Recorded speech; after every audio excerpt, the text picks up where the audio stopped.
Crown Prince of Abu Dhabi and the Emir of Qatar discusses strategy to counter the COVID-19 pandemic. The number of active cases of COVID-19 in the country has increased to 640. 66 people have so far been discharged from hospital after treatment. 17 people have died. Odisha to build the largest hospital dedicated to COVID-19 patients. Air India flies out more than 300 Israeli citizens from New Delhi to Tel Aviv. Another batch of Israel citizens will fly back home today from New Delhi. Israel expresses gratitude.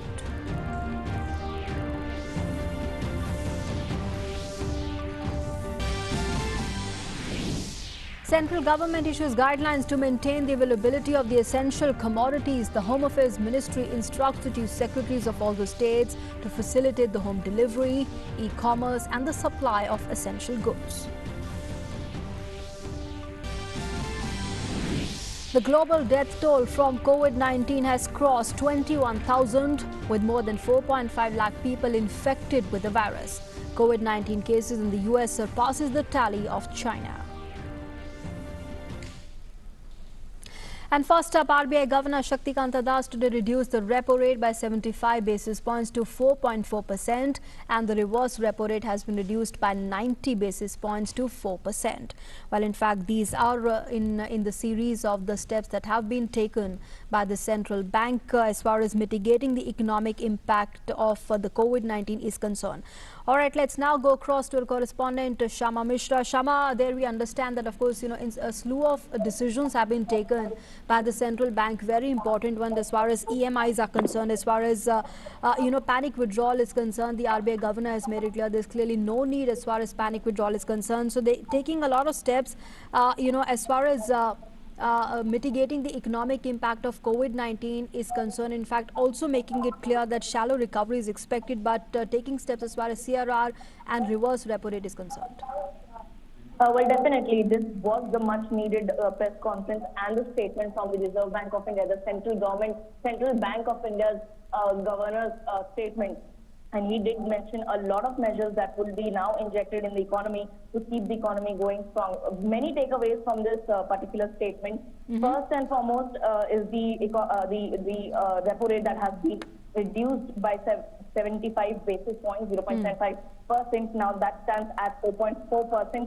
The CRR also has been cut to 1%. That was earlier 3%. He also mentioned on the cash reserve ratio of the banks that was earlier at 90, and now it has been reduced to 80%.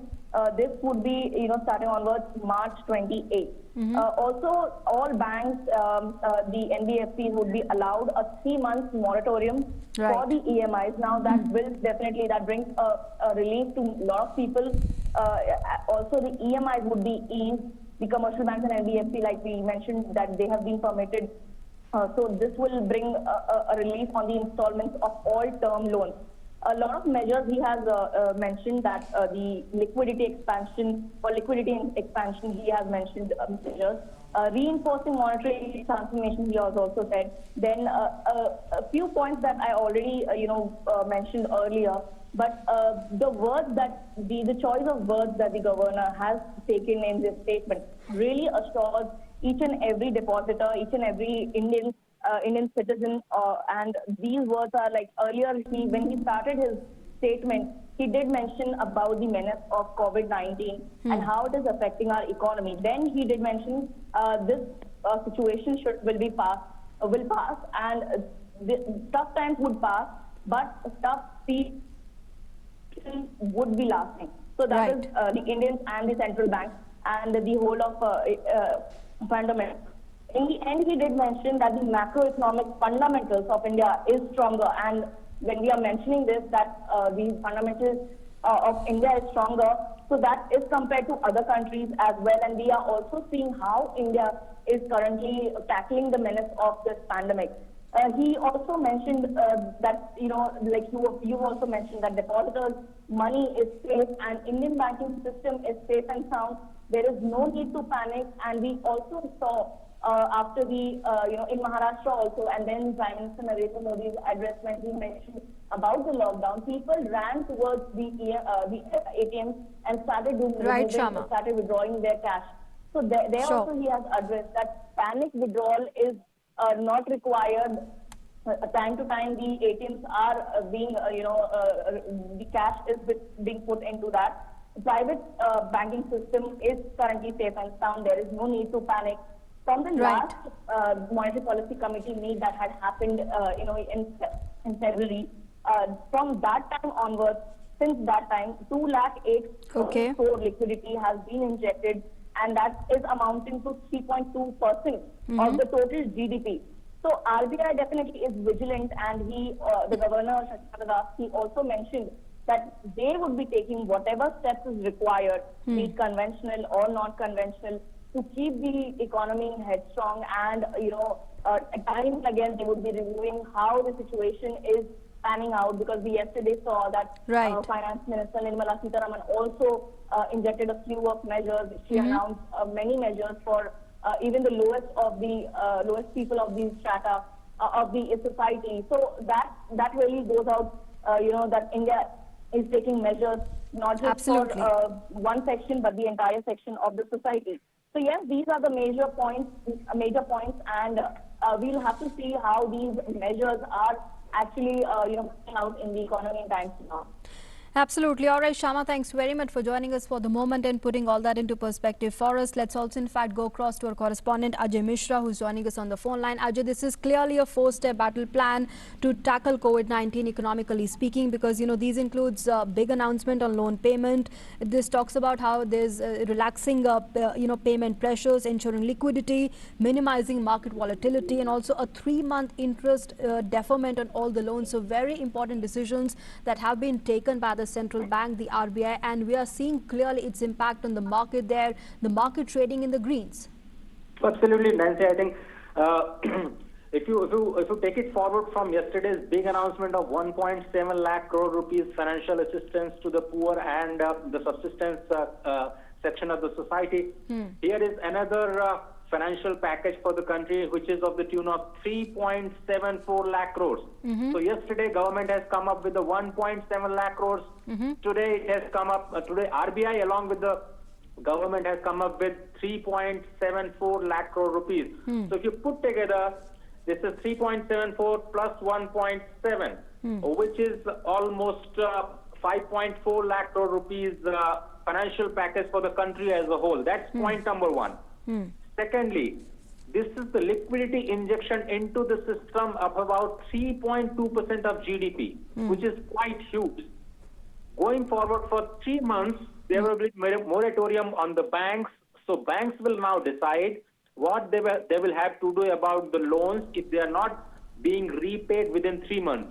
So all the EMIs, if they are not being paid within 3 months from now up till June, they will not be treated as NPA. Right. That's very big assessment, a very big announcement for all the borrowers, including retail borrowers, and this is the biggest relief for the MSME sector, Absolutely. which constitute almost 80% of the India's industrial segment.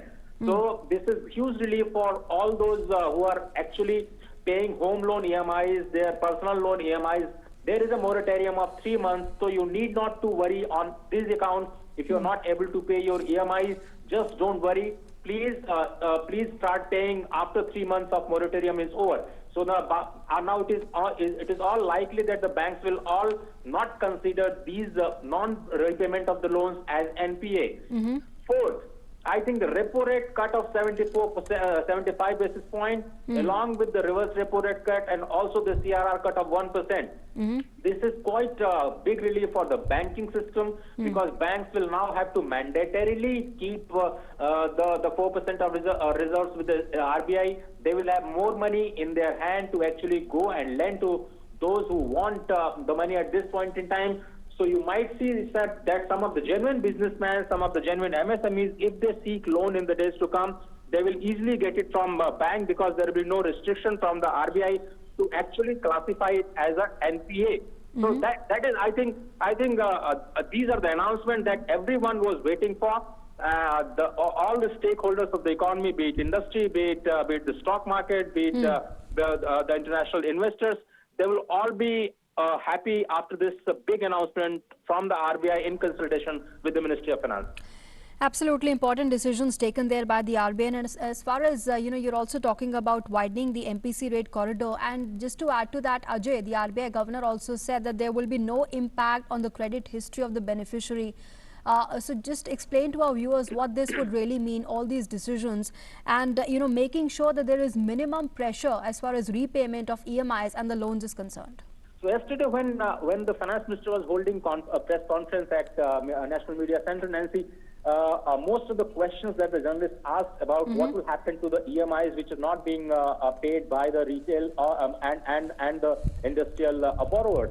Everybody was keen to know what is the announcement from the government side. The finance minister just kept them assuring that the RBI and the other regulators will take the decisions. Yesterday's decisions were based only for the poor and vulnerable section of the society that comprised of 1.7 lakh crore rupees package in terms of minimum subsistence to the poor, those who are actually dependent on daily wages, and women and the Divyang kind of section of the society. But today, it is a conscious decision by the Reserve Bank of India, which is the financial regulator of the country, in consultation with the finance ministry officials, because we know that they are monitoring the financial sector very, very closely. And very importantly, the RBI governor has said that the banking system of this country is safe and sound, Absolutely. which is very important, very, very important.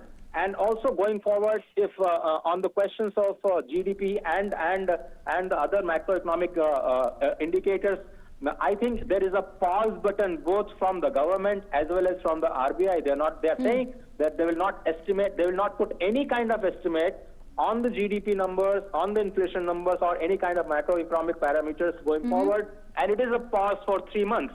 So 3 months, I think it's a financial, so to say, crisis management kind of a duration, which can be treated from this first quarter of this of the new financial year will be treated as a pause quarter for the economy, Nancy, and that's why you are right in saying that that the government as well as the RBI is closely monitoring the situation, and very importantly, the financial system is very sound, which is very important at this point in time. Absolutely. The central bank at this point in time taking all the measures to shield the economy from the COVID-19 pandemic, from its impact. And important, like you're also mentioning, Ajay, the RBI governor, they're talking about how funds in the bank are safe and the depositor need not worry about that. And there's clearly no need for panic withdrawal as well.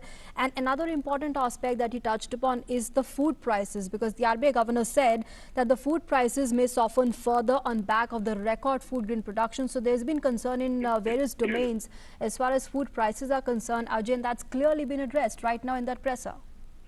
I think yesterday also the government as well as the finance ministry officials, particularly the finance minister Nirmala Sitharaman, has clearly said that government will not any kind of shortage of food items in the days to come, both from the PDS system of the state governments as well as from the central Ministry of Food and Public Distribution. It has been ensured that all the state governments have been allowed to lift the food grains for the next 6 months. Now it is the responsibility of the respective state governments, and I want to repeat that. I want to repeat and emphasize that this is now the duty and the responsibility of state to actually lift the food grains of their requirement to their respective state, strengthen their PDS system, make the supply chain smooth and adequate to the respective ration shops, and also